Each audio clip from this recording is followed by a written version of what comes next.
Hi there, friends. A lot of times people ask me about what comics I read. They see that I have this whole room full of comics and all my comic nerdy stuff that I like to collect, and they say, what do you read? And then all these titles come rushing into my head because I read so much and I can't give a straightforward answer. So I just went to the comic book shop and I thought, you know what, now is the perfect opportunity, since I have all of these comics in front of me, to sit here and do a comic haul with you guys and show you the comics that I'm reading currently and maybe give a little bit of a plot synopsis, if you will, or a reason why I'm reading these comics.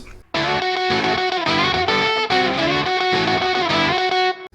start out though, went to my local comic shop, and my comic shop that I go to, they do this deal where they have so many back issues, like just so many back issues, and so they have this deal that if you buy 2 back issues, you get 1 free.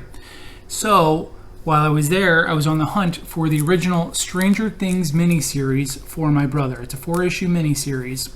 Now, I've got 2 issues there and 2 issues there, meaning I get 2 issues of my own. So I used that opportunity to fill some holes in my collection. And so I picked up Death-Defying Devil number 2. I had number 1, and I didn't really put this on my list of things that I needed to have my comic shop pull for me to put in my box so that it'd be ready for me when I go. So I found this. I had issue 1, like I said, picked up issue 2. This is one of my favorite characters from the Project Superheroes series of comics that came out, I think, nearly a decade ago now. And this and Black Terror are really the only ones that they were using. Now, they are public domain characters that Dynamite, I guess, has licensing to, because I haven't seen anybody else using these characters. But for those old vintagey characters that nobody really cared about, Dynamite knows how to take care of these characters and make intriguing storylines. And so I really love this character. And I don't want to say a couple years ago, but I guess it was a little while back, DC Comics was doing a crossover in its own titles called Convergence. And I didn't follow that storyline, but I am a big fan of Shazaml. So I picked up the Shazaml tie-in to the Convergence storyline. That being out of the way, let's talk about the new stuff that I got. Let's start straight out with Star Wars, because I read a lot of Star Wars. And the Star Wars main series, issue 74, and issue 75, the last one of this series. Now, this series takes place between episodes 4 and 5, Star Wars A New Hope and Empire Strikes Back.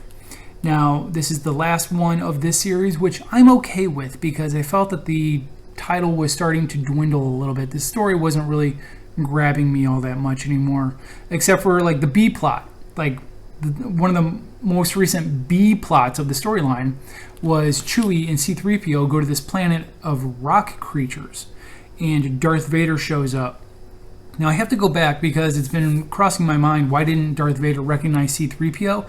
But I don't think C-3PO ever said his own name, so Darth Vader could have just thought he was another protocol droid. But that's the end of that series there, issue 75. And they're starting up a new series, from what I understand, which I'm hoping takes place between episodes 5 and 6, Empire Strikes Back and Return of the Jedi. And they'll flesh out a little bit more of, hopefully, Luke's Jedi training that he put himself through. Because we all know that he just popped up in Return of the Jedi, all of a sudden he's a Jedi, right? After spending, 2 weeks with Yoda on a desolate planet, and then the guy dies. So that's just another qualm I have about who determined that Luke was a Jedi all of a sudden. That being said, moving on to another one that is a tie-in to a video game that just came out. This is Jedi Fallen Order is the name of the video game, and this series is called Dark Temple. And this is a prequel, I believe.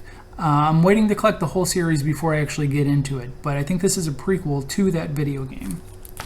And then we have Star Wars Adventures. Now, these are mostly, I don't want to say they're mostly geared towards kids, but the illustrations and everything like that and the stories, I feel that they're more lighthearted and probably more geared towards kids. Now, the most recent Star Wars comics are having this title up here, Journey to Star Wars, The Rise of Skywalker. Let me see if I can avoid the light there.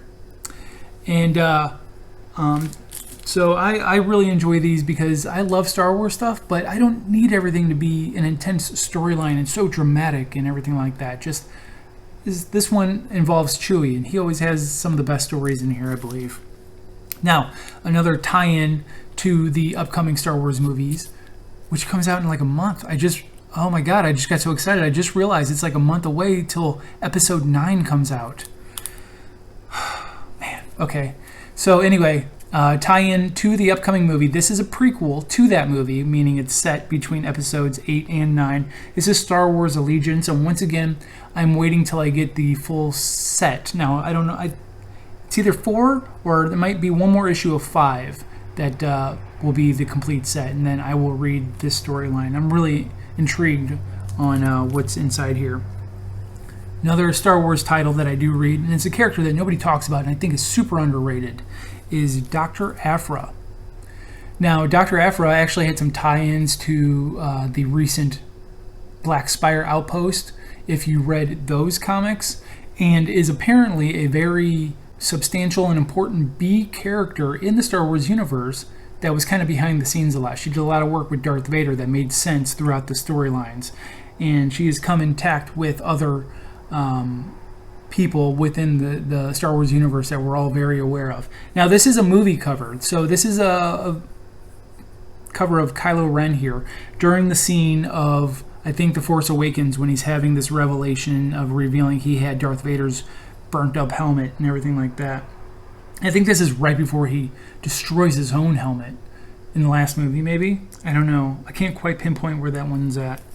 But that one came out, and then the annual came out there. That's Dr. Aphra right there. She's a smuggler and a thief and an archaeologist, even though she's not really a doctor. She never really went back to school and got her doctorate, I guess you could say. But she's mostly an archaeologist for gain, if you will, for monetary gain.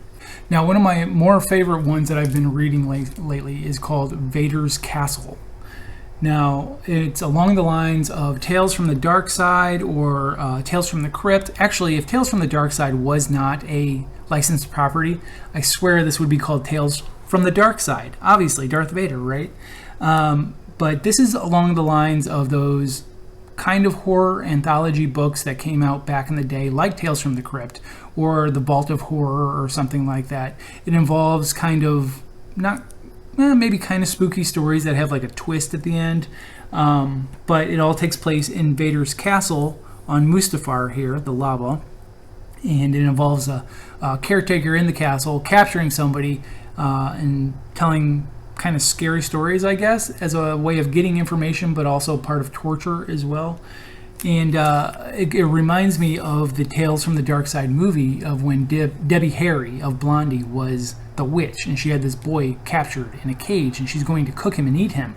And in order to expand the amount of time so that he can figure out a way to get out, he's telling Debbie Harry these stories that are kind of, they have a twist at the end of some ways, and so that it reminds me a lot of that. And I so wish this could be called Tales from the Dark Side. That's such a missed opportunity, but I get why it's not. All right, moving on beyond Star Wars now. Firefly. I'm a huge Firefly fan, and so I had to get this book when it came out. Now, I think it was Dark Horse Comics before, or IDW, one of the two. They had a series of books called Serenity, and which was the same characters and everything like that, but Boom Comics then took it over and couldn't name it Serenity, I guess, so they named it Firefly, which is a recognizable title to the people who understand what the show was. I can't tell you what's going on in this book right now. I had a lackluster start, and because of my completionist, I'm still kind of moving on with the story, but I have a stack of them that I haven't actually read yet, and I probably should, but I'm just a huge Firefly fan, and I got to collect the books, but I should catch up and actually read the books, I guess. Another one, Hellboy and the BPRD. Now, this one doesn't have a year on it, but they've recently been going back in time with Hellboy's stint with the BPRD, and it's like back in the 1950s, because, spoiler alert, if you're not aware of this, Hellboy is dead. Like, Hellboy is in hell. He is ruling hell. He's dead. So they have no new stories. As far as the living world is concerned, he's gone. So they go back in time and fill in all the timeline holes that they have, and start creating these stories, which have been fantastic and fun. I mean, it's always some strange mythological folklore. It's all based in reality of some sort, these stories. And it's really cool, especially when you go on your own and kind of research where these story ideas came from. Now, a complete opposite of that, Disney Afternoon. Now, this is a book that goes back and reprints the Darkwing Duck and Chippendale Rescue Rangers books from early 2010s, I think. Maybe 2012, 13, somewhere around there is when they came out. But those books are hard to find now, so they're reprinting them in these thicker volumes. This is volume 7. The past ones have been almost strictly Chippendale Rescue Rangers, so I'm interested to get into this one and read a Darkwing Duck tale.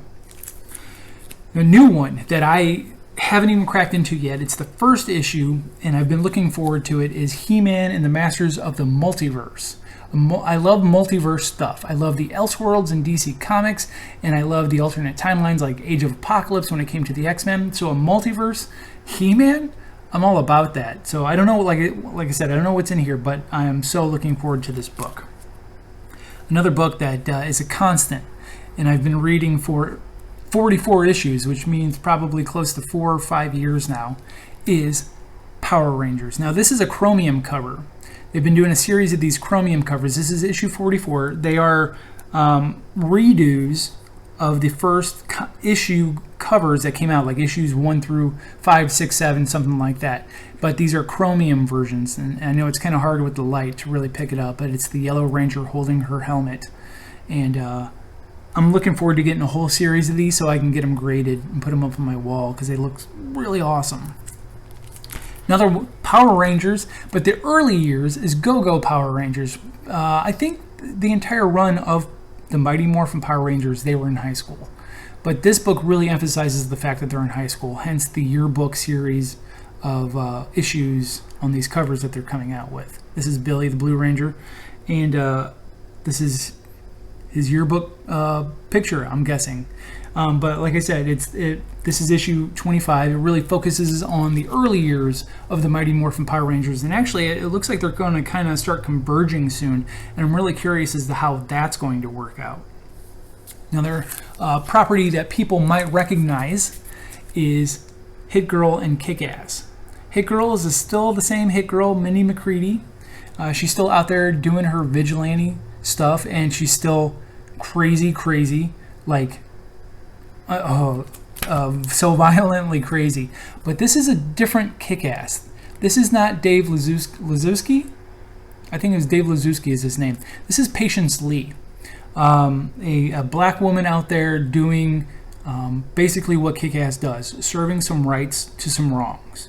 And this has been a very intriguing title, taking a white male superhero, turning it into a black woman and involving her whole family. And it's an interesting twist, and I'm super happy with this title. Now notice Mark Miller, his name isn't up here.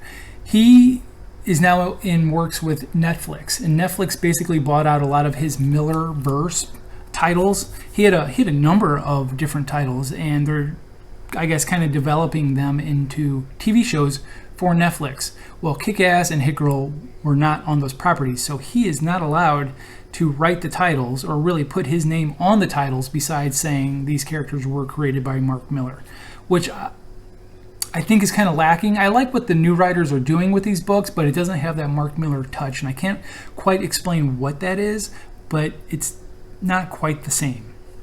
So let's go into another one of my favorite writers here. Let me move some books out of the way. Oh, let's move these out of the way. So many books. Okay.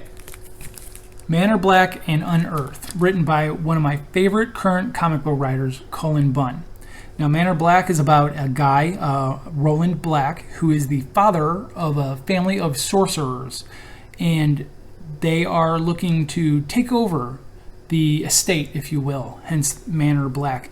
But Roland has taken on a new apprentice and gifted that apprentice with powers, hoping that this new apprentice would bring some good to the world and to help defend the Black name against any sort of evils that are trying to undermine Roland Black and his family, despite that his kids are just pieces of garbage.